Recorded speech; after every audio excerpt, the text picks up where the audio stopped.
Hi, my name is Tamara, and you are watching Things Even a Monkey Should Know. Thanks so much for watching again today. As you know, if you've watched some of my other videos, I'm not a professional at this do-it-yourself stuff. I'm just a girl who's figured out that there are a lot of things around my house and out in my yard and on my cars that I can do myself and save myself a good bit of money and time, and hopefully you have now saved those things too. So it's been a little while since I put out a new video, and in today's video I'm actually going to deviate from my normal do-it-yourself topic, and I have some tips instead that I want to give you for air travel. I've been really fortunate during the time that I've been off from making videos to travel quite a bit, and there are some things that I've noticed along the way that I think could make traveling quite a bit more pleasant for you. So let's look at those thoughts now. So there's no particular order to what I'm going to go over. First I'm going to cover just a few items that I like to take with me that just make the trip in general more pleasant. Then I'll cover going over some ways to make your trip through security a little bit easier. I have seen a lot of unfortunate things happen at security with other people. And then I just have a couple of suggestions too for packing. So let's start first with a few things that I always take that just help make my trip more pleasant. Now I always am going to take a small carry-on bag. I don't take a large carry-on bag that I see a lot of people take because it is really a huge pain in the rear to lug those things around, and whenever you're making several flight changes, well honestly I'd rather pay the airline an extra $25 to be the ones to lug my heavy bag around rather than me doing it. And half the time they don't have enough room for those larger carry-on bags in the plane cabins anyways, and so they wind up getting put underneath anyway, and it just takes up more time for you.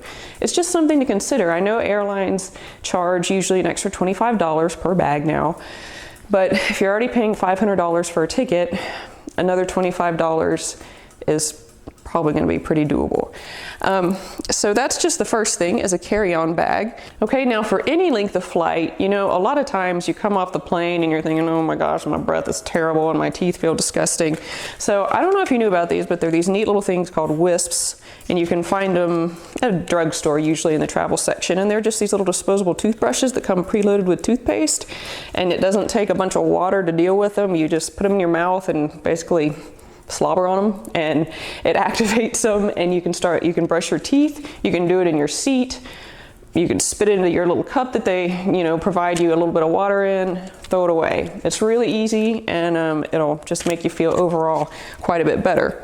I also always take some hand sanitizer because an airplane is a really good place to get sick.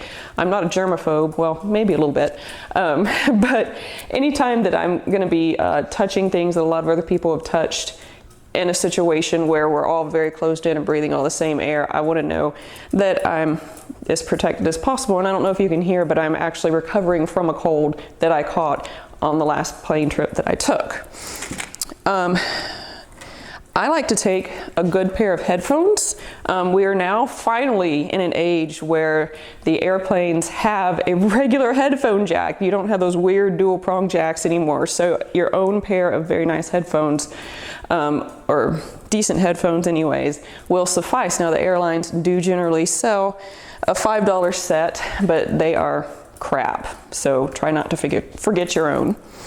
If you're going to be on a longer flight, say, well, whatever that is to you really, a good thing to take if you're planning on taking a nap is just to get a little sleep mask and some earplugs. It'll help you block out all the noise that happens on a plane that people just can't help. And another thing that I found that I really like is an inflatable neck pillow, rather than having to deal with those already inflated foam neck pillows. An inflatable one, of course, you just take it, blow it up,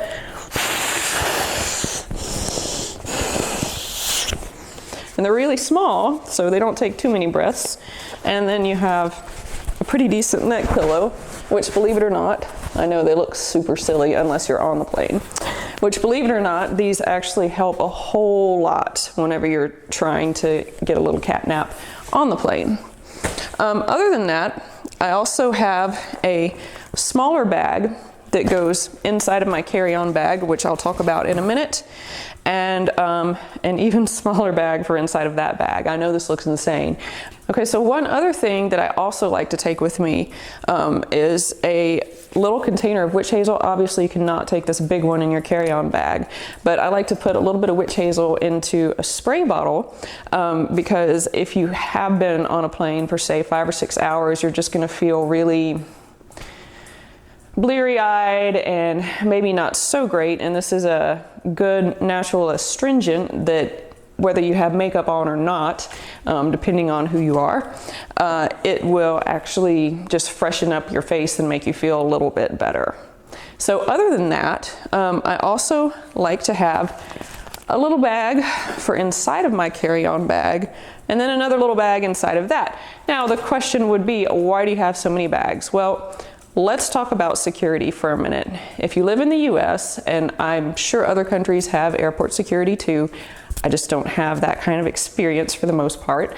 But if you live in the US, you know we have a security scan that you have to go through before you can actually go to your gate and even see your plane or anything like that. So what I like to do, because whenever you go through the scan, of course they're going to make you take off basically everything except your shirt and pants or shirt and skirt or whatever you're wearing. So what I do, would I be wearing this necklace going through there? No, I would not. Would I be wearing any precious jewelry at all? I would not. I would have already, ahead of time, just to make things easier, I would have put it into just a small bag so that I don't have to take all this stuff off, because otherwise they do make you take it off. And I would have put it into my little bag, which also has my belt, which I would not bother to put on until after I got through security. And I would just keep this bag readily available in my carry-on. And obviously you're gonna have some different things in your carry-on than I do.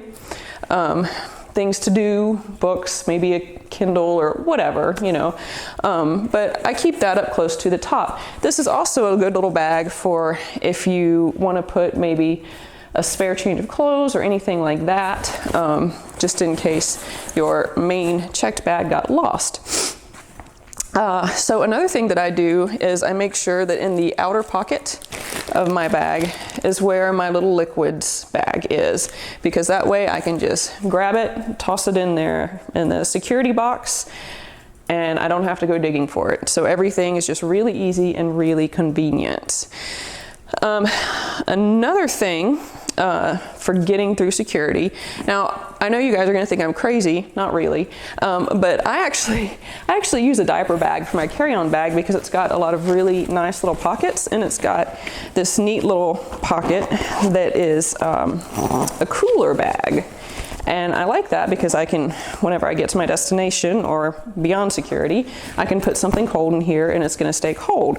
Now, that being said, the Security Administration does not like this. So if you have a bag like this, just be aware of that and put that face down, because then they can see through the other side. They can't see through it if it's face up, and they will send your bag through security 3 or 4 times before anybody figures that out, and they take it and they take everything out.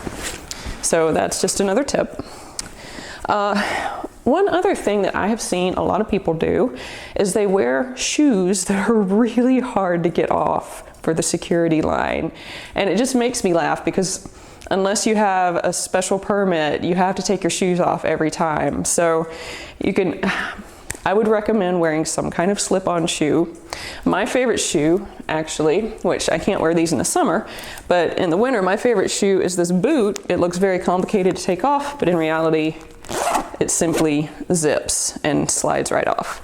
So it's super easy to deal with. So whenever you're planning a trip, I know these things seem like small things, but they'll drastically reduce some of the frustration that you might feel whenever you're trying to get through security and just make your trip as pleasant as possible. So the last thing I'm going to talk about is in packing. there's these nifty little things called travel cubes. And basically what they are is just little organizer packs. And I know you're thinking, or you may be thinking, I don't know what you're actually thinking, why would I want to do these? This looks like just an extra layer of crap that I have to do. Well, here's what's so great about those. They take your suitcase from looking like this, and in which case, if your clothes are loose, and if the security people decide that they want to look through your suitcase, which I promise you at some point they will, it's been done to me, instead of them going through, pulling out stuff, underwear everywhere, oh look, well, you didn't have any reason for us to look through there, but now we just made a huge mess of your clothes. Well, instead of that, you'll find something more like this. So instead of that big mess that we had a minute ago, if you use those packing cubes, you'll find something more like this, instead of, if someone does examine your suitcase, finding everything all mixed and matched back in there and possibly a few things lost. Instead, you'll just have everything neatly arranged into these bags. And these also, actually, I found that they make it really faster whenever I'm unpacking at my destination or repacking, because I know where everything already goes and I don't have to try to fit it back into my suitcase. So it just makes life a little easier and more pleasant. A few things I neglected to mention about security: always be as nice to people as you can, be polite, be patient, get there early so that you're not rushing to get onto your flight. It'll make your experience much better. Two other things are that in my neat little bag of things that I put on after I get through security, like jewelry and belt and whatever, I also have a spare pair of socks. This is because I don't like walking into or walking through the area where lots of other people have walked in their bare feet in socks. I didn't used to think about this, but I started noticing that the little scanning machine that you have to step in, I started noticing that a lot of times it smells like feet, and that's pretty gross. And I don't want to put my socks, those socks, back into my shoes for a 4 or 5 hour flight with everybody else's feet too. So that's one other tip that I have.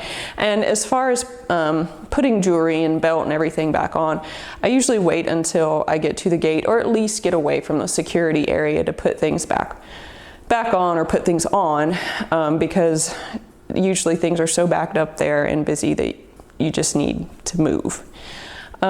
So I think that's all that I have. I hope that helped you out, and I hope it gave you some ideas to maybe make your travel a little more pleasant and a little easier. And thank you so much for joining me today. And thank you very much to everybody who has already subscribed to the channel. If you haven't subscribed yet, please go ahead and do so. There is a button located somewhere on that side of the screen. And until next time, have a great week, and I'll see you again soon.